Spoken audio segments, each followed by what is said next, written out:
Hello दोस्तों, स्वागत है आपका मेरे चैनल BSR स्टडी में।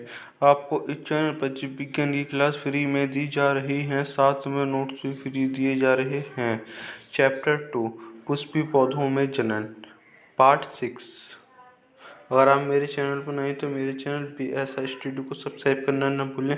मेरी वीडियो को लाइक और शेयर करना ना भूलें। मिलते हैं आपसे एक अगली वीडियो में। भ्रूणपोष का विकास।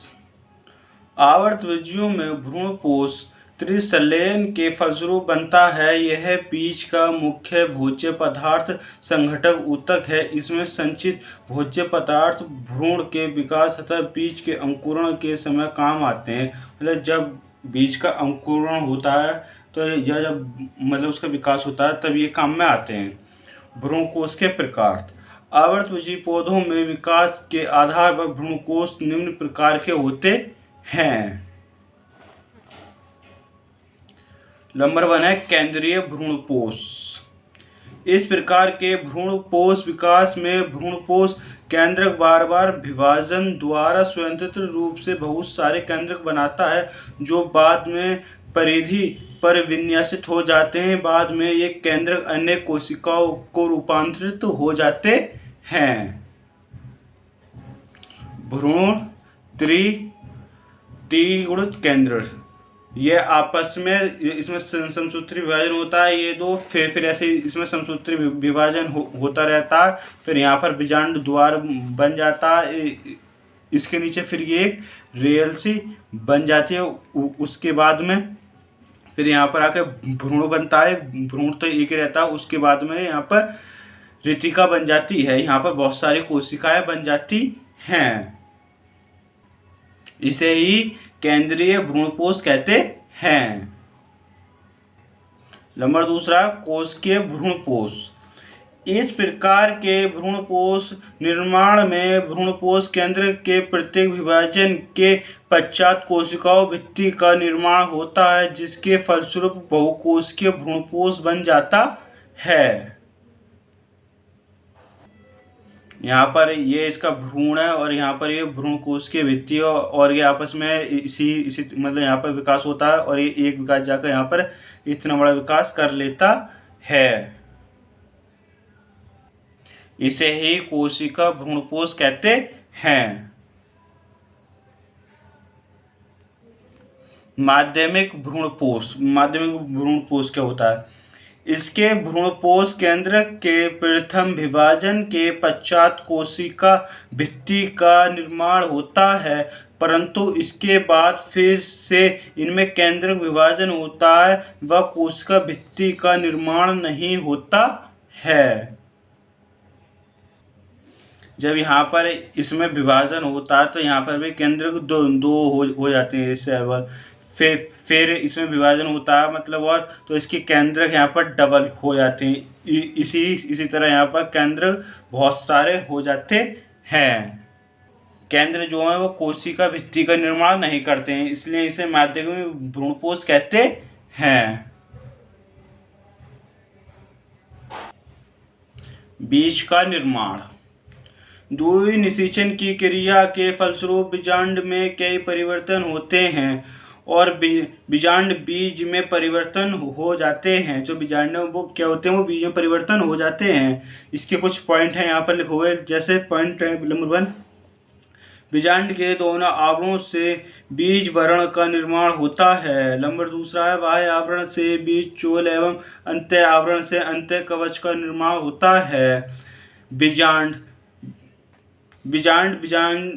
ग्रंथि से जिस स्थान पर जुड़ता है वह एक चिन्ह के रूप में बीजावरण पर उपस्थित रहता है। इसमें पानी की मात्रा धीरे धीरे कम हो जाती है, जिससे भ्रूण सुप्तावस्था में चला जाता है। इससे अगला पॉइंट है, इस प्रकार बीजांड वर्ण से घिरी हुई पृष्ठा रचना को बीजांड कहते हैं।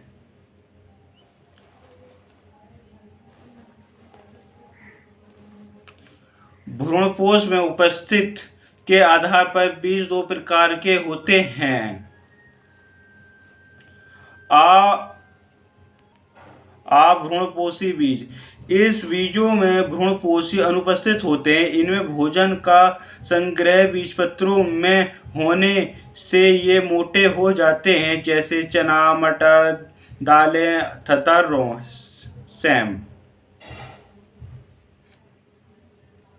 बी है भ्रूणपोषी बीज क्या होते हैं। इन बीजों में भोजन भ्रूणपोष में संग्रहित रहता है तथा बीजपत्र पतले होते हैं, जैसे मक्का, गेहूं तथा अरंडी।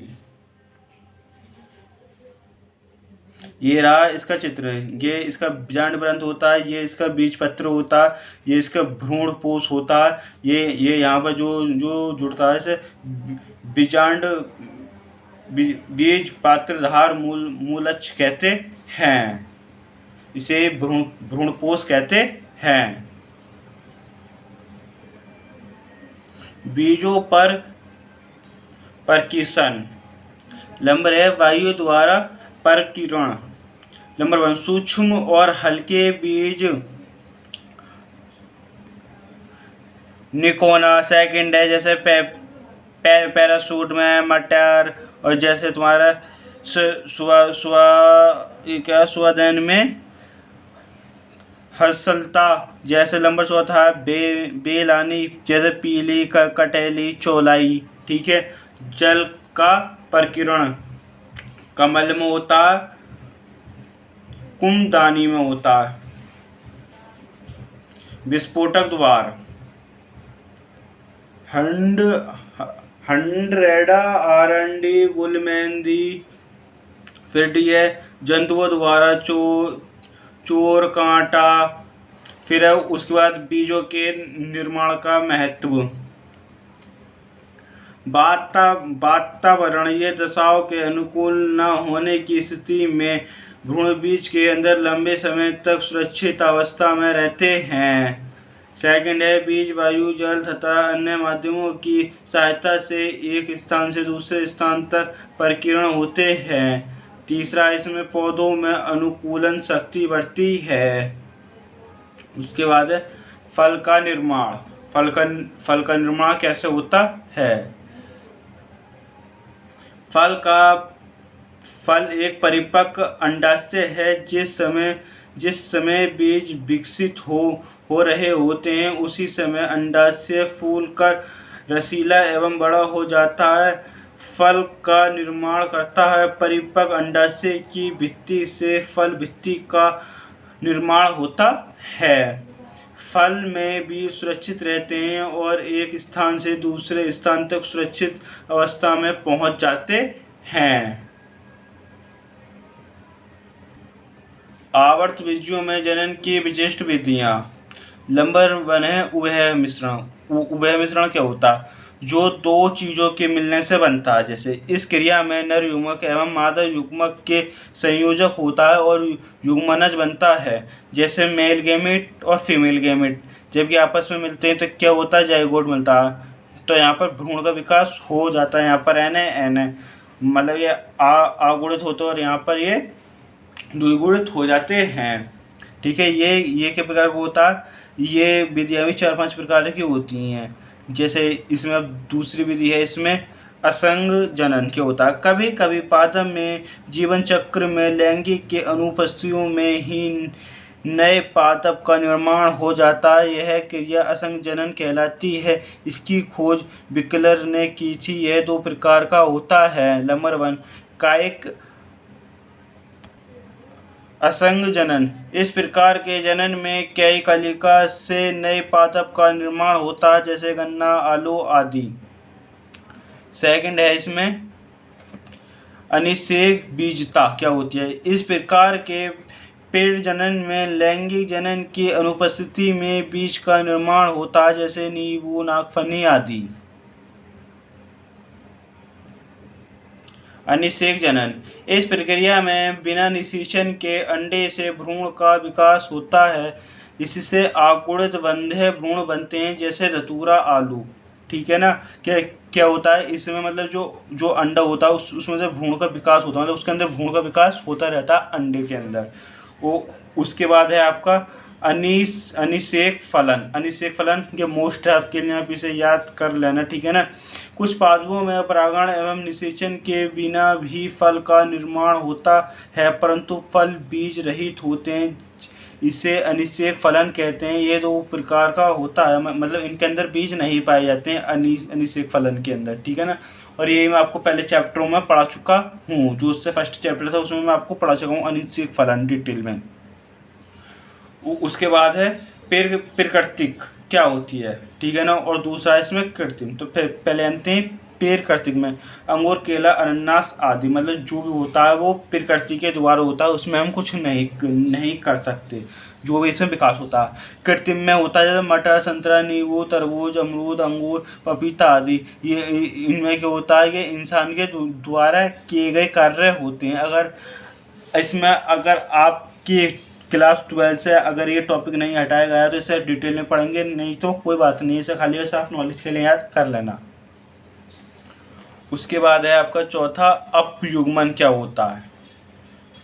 अपयुग्मन अगुणित भ्रूणपोष में अंड कोशिका का अतिरिक्त किसी अन्य कोशिका प्रतिमुख या सहायक से भ्रूण के विकास के अपयुग्मक कहते हैं, जैसे लाइसीमिया, थीरिसिया आदि। लाइसियम, इरीथीरिया आदि। बहुभ्रूणता क्या होती है। एक बीजांड या बीज में से अनेक भ्रूणों के बनने की क्रिया बहुभ्रूणता कहलाती है। इसके युग्मनज 2 या 2 से अधिक भागों में बढ़ जाते हैं, जैसे प्याज, नींबू, संतरा आदि। बहुभ्रूणता के उपयोग। नंबर 1, पादप पेड़जनक एवं उद्यान वैज्ञानिकों के लिए फलों उत्पन्न में यह बहुत उपयोगी विधि है। नंबर 2, दूसरा इसमें इनसे प्राप्त नवोद्भिद जनक पादप के समान होते हैं। जीनिया तथा मेटाजीनिया क्या होता है।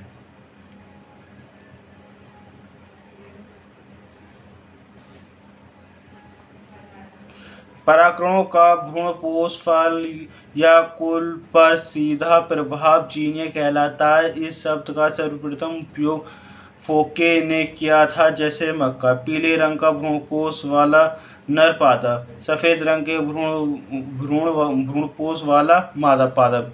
तो इन दोनों का जब संलयन कराया गया तो क्या बनता है, पीले रंग के भ्रूणपोष वाला पादप बनता है। परागकणों का बीजावरण एवं फल भित्ति पर सीधा प्रभाव मेटाजीनिया कहलाता है, जैसे इनसे भ्रूणकोश तथा भ्रूणपोष में अंतर। भ्रूणपोष नंबर 1, यह अगुणित एन संरचना है, यह त्रिगुणित संरचना है। नंबर 2, यह बीजांड में पाया जाता है, यह बीजों में पाया जाता है। इसका निर्माण निषेचन क्रिया से पूर्व होता है। इसका निर्माण निषेचन क्रिया के बाद में होता है। पश्चिम मतलब बाद में, पूर्व माने पहले। इसमें भोजन संचित नहीं रहता है, इसमें भोजन संचित रहता है। इनमें प्रतिमुख कोशिकाएं, अंड कोशिका, सहायक कोशिका तथा मध्य में 2 ध्रुवीय केंद्रक होते हैं। भ्रूणपोष में इस प्रकार की रचना नहीं होती है, सभी समान प्रकार की होती हैं।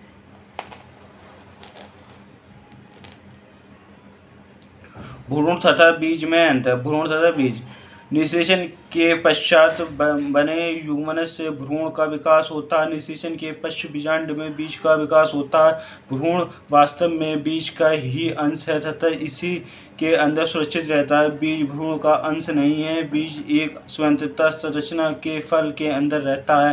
भ्रूण के अंदर कोई अन्य संरचना नहीं होती। बीज के भ्रूण के अतिरिक्त भ्रूण, बीजांडकाय आदि पाए जाते हैं। जिसमें नंबर 4 है, भ्रूण विकास के अंदर ही सक्रिय रहता है। बीज में पृथक करके इसकी भूमि के अंकुरण नहीं होता और फिर नष्ट हो जाता है। बीज के अंकुरण से नया पौधा बनता है। ये चैप्टर आपका पूरा समाप्त हो चुका है। अब हम अगले दिन से चैप्टर 3 चालू करेंगे, मानव जनन। अगर आप मेरे चैनल पर नहीं तो मेरे चैनल को सब्सक्राइब करना ना भूलें, मेरी वीडियो को लाइक और शेयर करना ना भूलें। और आपको नोट्स भी बिल्कुल फ्री दिए जा रहे हैं इस चैनल पर। प्लस मैं आपको इस चैनल पर नीट की नॉलेज भी मिलेगी, और प्लस कौन से चैप्टर मोस्ट हैं, मतलब केमिस्ट्री, फिजिक्स, बायो, कुछ भी हो, टाइम टेबल क्या होना चाहिए तैयारी का, और आपको इसमें बहुत सारी चीज़ें मिलेंगी। ठीक है, मिलते हैं आपसे एक नेक्स्ट वीडियो में।